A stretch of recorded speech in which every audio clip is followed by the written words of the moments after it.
सीखे के मौका मिलल बा। हम पहली बार मतलब ज़्यादा तो मतलब पहली बार हम अपना समाज में कुछ गावे के सीखे के मौका मिलल बा। और कुछ भी गलती हो जाए तो माफ करे घोड़ी करम जा सब ऐसे घरे से सीखे के मिलेला।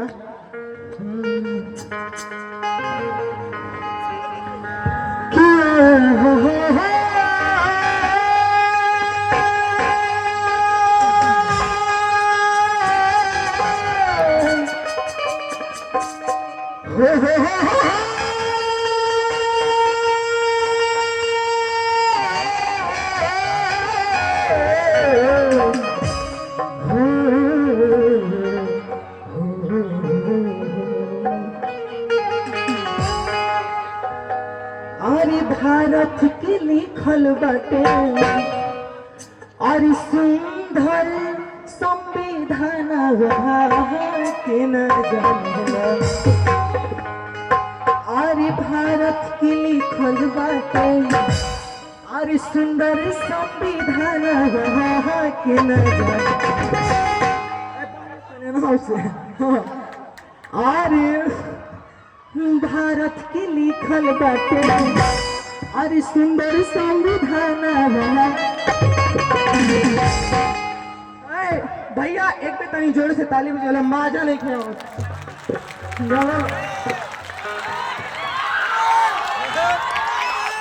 भैया हम आटा के लोई गइले नहीं, हम आटा के लोई गइले नहीं, लेकिन हम छोड़ देनी। हमारे सबके दिल पर राज करेगा। आतना लोगों के दिल को जीत रहे हैं तो भाई मनुवाद का ये कलाई कब हटी तो एक जल्दी काट कर मंच पर दिखाइए जल्दी।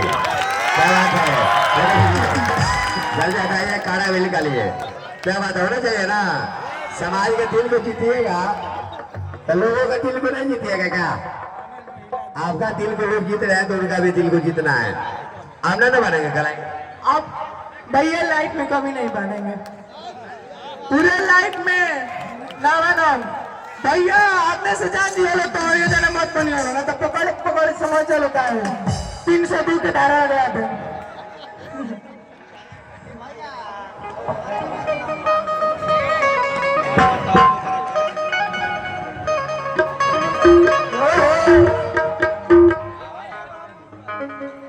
अब कोई नहीं खेली वाला भैया के बचपन से सपोर्ट हुआ। अरे भारत के लिखल बाटे और सुंदर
की कर पयतन गुमान कर तड़े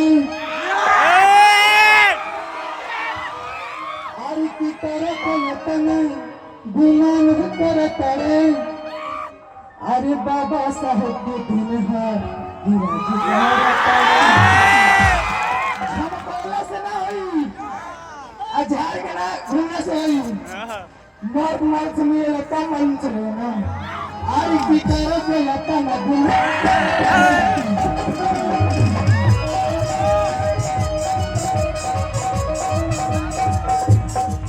अरे बाबा साहब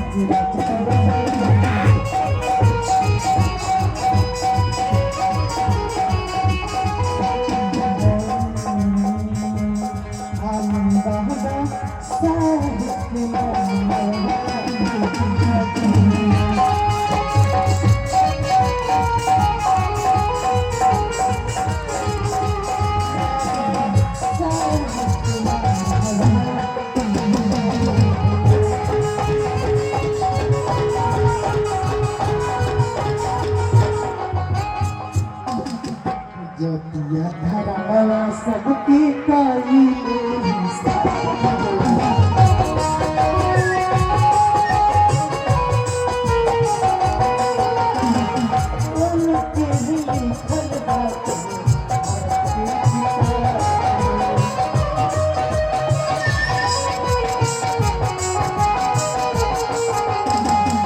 जतिया धर्मवा जतिया धर्मवा जतिया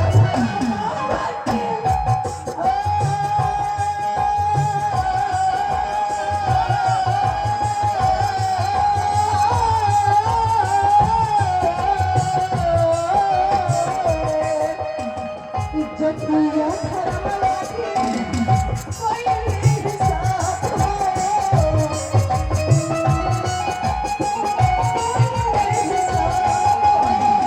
उनके लिखल बाटे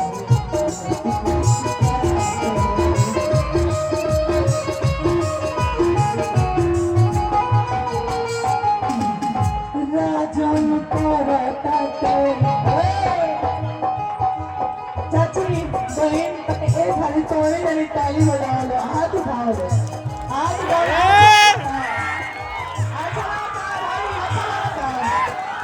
बढ़िया तापे तकोरता के पूरे सहना के राजू तकोरता के पूरे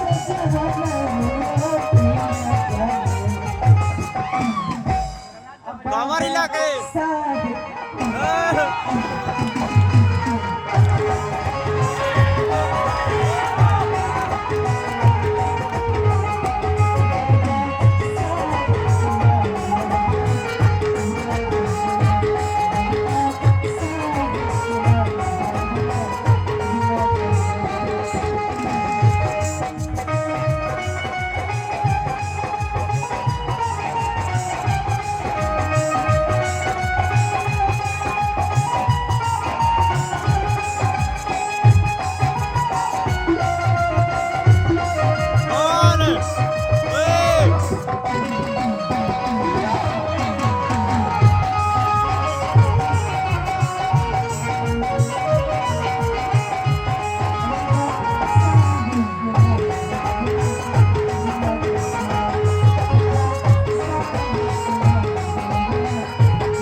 बाबा साहिब हरा ना ऐसे ना भैया समय ना हो बाबा साहिब हरा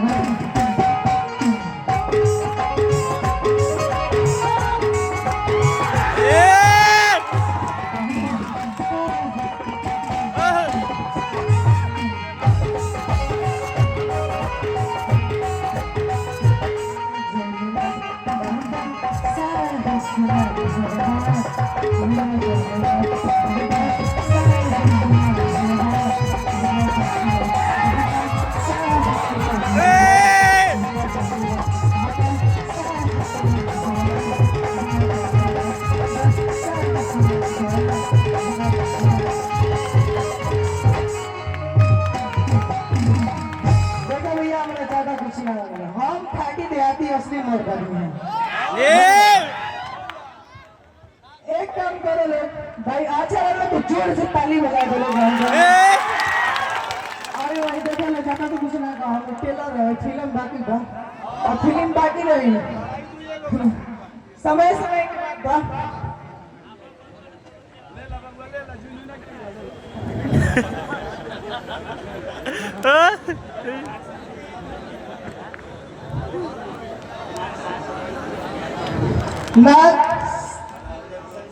नाच संस्कृति बुद्ध चरित्र की तरफ से बहुत सारा आशीर्वाद प्यार और बहुत सारा पाए नहीं थे। धन्यवाद। पवन प्रेमी नाम है, इनके गीत में भी दम है और डांस में दम है ना। तो डांस करना चाहते हैं अभी जाइए मत, इनका डांस भी करवाएंगे, ठीक है ना। चले जाएंगे तो नहीं करवाएंगे, रहिएगा तो करवाएंगे। धन्यवाद मिस्टर डांस। बहुत ही शानदार लाजवाब प्रस्तुति। हम चाहेंगे कि इस बंधु के लिए आप लोग एक जोरदार ताली से स्वागत करें ताकि इनका मनोबल इसी तरह बढ़ता रहे।